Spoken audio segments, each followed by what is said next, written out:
How's it going, everyone? Welcome back to Esports Talk. And recently, following the story of FORG1VEN and how he stepped down from Schalke, a story that's been blowing up in the league scene that I actually covered yesterday, as he left with a statement that basically said his team wasn't winning and wasn't competitive, and he essentially said that his team wasn't good enough, so they agreed that he should step down. And this is what he said in case you missed the video yesterday. In my 7+ year LOL career, I always played to win and be competitive, but as of now at least, the current roster does not fit this principle. Schalke is unable and unwilling to make changes to fit that goal, so we mutually agreed that I step down until and if they are willing to do so. And this is in response to Schalke's performance in the LEC so far, because they have not won a single game, and this is also shortly after his return from Greek military service earlier in the year. But the main problem here that everyone is pointing out is basically that FORG1VEN is just shooting himself in the foot with that statement that he left right there, because it's obviously not a great idea to talk down on the team that you were just with, especially when you're on the way out and potentially looking for more teams to join in the future. And I say this because, yeah, other teams might look at FORG1VEN and see how he's handling leaving Schalke and might not want to pick him up for that reason. But on the flip side,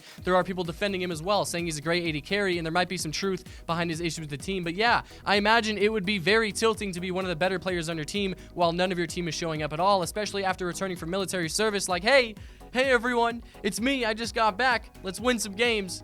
But no, we're just doing awful. And LS even defended FORG1VEN on a stream of his, saying you never know what's going on behind the scenes.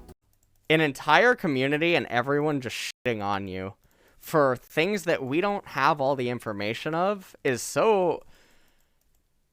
I don't care that he left a team, and I don't care about how shitty maybe he did it publicly or like whatever he said.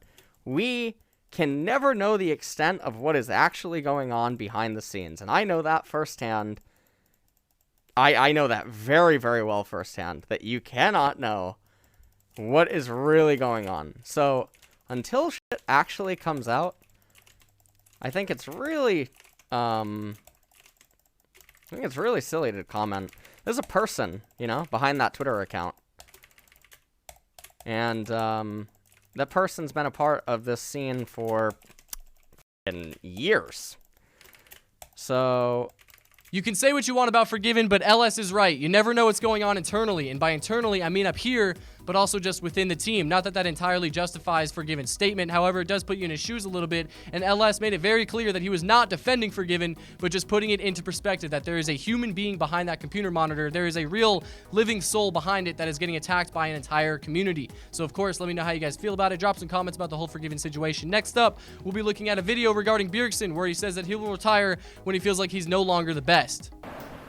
Do you ever think about how much longer you have as a career as a player? Do you think that there is like an approximate time frame, or is it just, oh, you'll know when you get there? I don't think there is a time frame exactly for when you should retire or when you're not good enough. I think for me, it is when I feel like I can no longer be the best, or when I no longer feel that I can compete with the best and just be successful. I don't want to be like a bottom dweller or like an average mid laner in the LCS. I always want to be considered the best or one of the best. And I think it's difficult as a player to be objective about yourself and know exactly when that time is. But I think right now I still feel really confident in myself, and I think that when I start feeling those kinds of doubts in myself, I will talk to the people around me about what they think, but it doesn't really feel like that time is now. He doesn't want to be just some average mid laner in the LCS. He wants to be considered one of the best, and he doesn't feel like that time has come yet. And TSM has been pretty successful in the LCS so far, and Bjergsen's performance hasn't been disappointing either. So if all goes well, I imagine we could be seeing Bjergsen still playing for a while longer. One thing he says in that video, though, the full video is like 15 minutes long, so I'll leave a link down to it in the description in case you guys want to watch it. But one thing that he says in that video is that he does not want to leave TSM while it's at its lowest point. And I've got a lot of respect for that. He wants to help carry on the legacy of TSM, and now with him being part owner, it's hard to imagine him leaving anytime soon. But go check out that video. It was uploaded by TSM, and TSM just always makes good videos. You know, they're always very high production quality, and it's entirely about Bjergsen.